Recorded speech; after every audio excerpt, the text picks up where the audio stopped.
Hydro കാർബണിലെ next naming റിയാക്ഷനാണ് decarboxylation.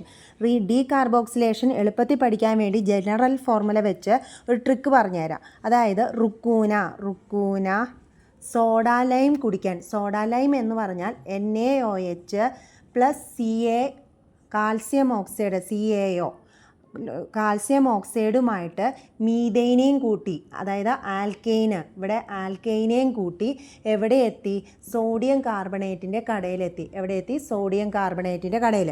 അതൊരു എക്സാമ്പിൾ വെച്ച് പറഞ്ഞിട്ടുണ്ടെങ്കിൽ CH3COONA plus NaOH soda lime plus CaO calcium oxide.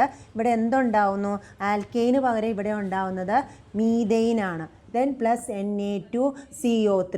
അതായത് ഒന്നുകൂടെയും പറയാം, ഡീകാർബോക്സിലേഷനിൻ്റെ ഈസി ട്രിക്ക് റുക്കൂന സോഡ ലൈം കുടിക്കാൻ വേണ്ടി ആൽക്കെയിനെയും കൂട്ടി സോഡിയം കാർബണേറ്റിൻ്റെ കടയിലെത്തി.